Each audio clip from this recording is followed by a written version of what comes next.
তো এই তো দেখেন আমি হচ্ছে এই যে এটা কি জানেন, এটা কি কে কে বলতে পারবেন বলেন? এটা হচ্ছে ডিম। ডিমকে আমি কি করছি হচ্ছে আপনার ভেষণ দিয়ে হচ্ছে ডিমটাকে ভেজে নিছি, মানে ভেষণ গুলিয়ে আমরা যেরকম হচ্ছে বেগুনির ভেষণটা যেভাবে তৈরি করি হলুদ মরিচ সব দিয়ে, তার ওই ভেষণের মধ্যেই চুবিয়ে ডিমটা ভেজে নিছি। এরপরে আসেন দেখাই, এই যে দেখেন আলুটাকে লম্পা লম্পা করে কেটে এগুলাকেও ভেজে নিচ্ছি। তো এটা আর আলুর একটা হচ্ছে মিক্স করে একটা তরকারি রান্না করব মাখা মাখা করে। তো এটা আসলে কোথাও খাইও নাই, কেউ করতেও আমি দেখি নাই, জাস্ট আসলে নিজে থেকেই এখন দেখি কেমন হয়। আশা করি ভালো হবে, কারণ ডিম আলু আমার বাসার সবারই পছন্দ। আর আরেকটা কথা হচ্ছে, আপনাদের ভাইয়া আর আমার বাচ্চারা কী করে দেখেন, এগুলার পাশাপাশি ডাল রান্না করছি, ভর্তা করছি। এরপরে দেখেন উনিরা কইছে কি দেখতেছেন আপনারা? হ্যাঁ, আহারে আল্লাহ, এদের পছন্দের আর্জেন্টিনা হারাই গেছে, এজন্য বাপ বেটির মন খারাপ। হ্যাঁ, কালকে খেলা নিয়ে উনিদের খুবই আপসেট। উনিরা 5টা পর্যন্ত জাগন ছিল বেচারারা। তবে আমি খুশি, আর্জেন্টিনা হারলেও খুশি হতাম, ইয়ারা স্পেনরা হ্যাঁ আসুক। তবে স্পেন আসাতে ভালো হয়েছে, কারণ তারা হচ্ছে মুসলিম। আমরা মুসলিম হিসেবে তাদেরকে এটা সাপোর্ট, মানে মুসলিম হিসেবে বলতে খেলার মানুষও পছন্দ করে, খেলার উপরে ডিপেন্ড করে। তবে স্পেনের কিছু খেলোয়াড়ের হচ্ছে, যেমন হচ্ছে এর নাম কি, ল্যামিনিয়া, হ্যাঁ হ্যাঁ হ্যাঁ ইয়ামান, ওর হচ্ছে ব্যবহার বা ওর মানে ইয়াগুলা দেখে আমার কাছে খুবই ভালো লাগছে। নতুন প্লেয়ার হিসেবে যথেষ্ট ভালো একটা প্লেয়ার। আমি কালকে থেকে আমি কিন্তু স্পেনের হয়ে গেছি, ভক্ত হয়ে গেছি।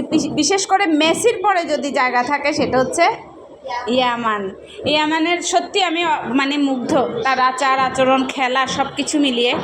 তো এটাতে আমার কোনো মানে আপসেট নাই, কিন্তু এই যে দেখেন, হ্যাঁ তুমি খুশি, ওই যে আফসারাও খুশি, কারণ হচ্ছে ওরা হচ্ছে মানে লিয়ামেনের কালকে খেলা বা ব্যবহার দেখে ওরাও খুব মুগ্ধ হয়েছে।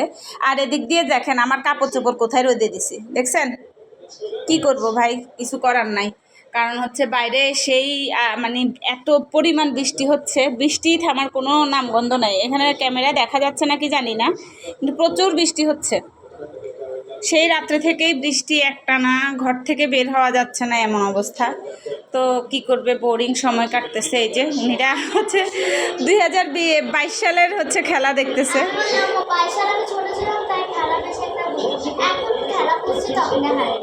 হ্যাঁ, সমস্যা নাই, তোমাদের তো এখন ওই যে লিয়ামেনের কে ভক্ত হয়েছে না আর কি, মানুষ দেখতে দেখতে তো মানুষের প্রতি একটা জন্মে। অর্পিকা কোথায় রে, অনুষা কোথায় রে? অনুষা তুমি কি করো? আরে আমার মেয়েটা ইয়াতে জ্বরে শেষ। কি ব্যাপার, পানি পড়তেছে না গায়ে? হ্যাঁ, বৃষ্টি শেষ না, বৃষ্টি হচ্ছে একটা না, অনেক বৃষ্টি হচ্ছে। এই তো এটাই হচ্ছে আমার সংসার জীবন। আমার বড় মেয়ে খাট গুছিয়ে ফেলছে। এদিক দিয়ে আমার রান্নাও প্রায় কমপ্লিট, এখন শুধু এই তরকারিটা উঠালেই শেষ, তারপরে খেয়ে ফেলবো টপ টপ করে। এই না, ভাজা ভাজা হয়েছে সুন্দর। আশা করি মজা হবে। আমি আসলে এরকম করি মাঝে মধ্যে, হচ্ছে যখন বোরিং লাগে হজবরল কইরা রান্না করি, তবে সেই রান্নাটাই কিন্তু অনেক মজা হয়। তো মজা হলে ইনশাল্লাহ জানাবো আপনাদেরকে, এভাবে করে ট্রাই করবেন। এই যে এখানে ডিম কিন্তু 6টা নিয়েছি, এগুলোকে 4 ভাগ করেছি এক একটাকে। তো যাই হোক, সবাই ভালো থাকবেন, সুস্থ থাকবেন, আল্লাহ হাফেজ।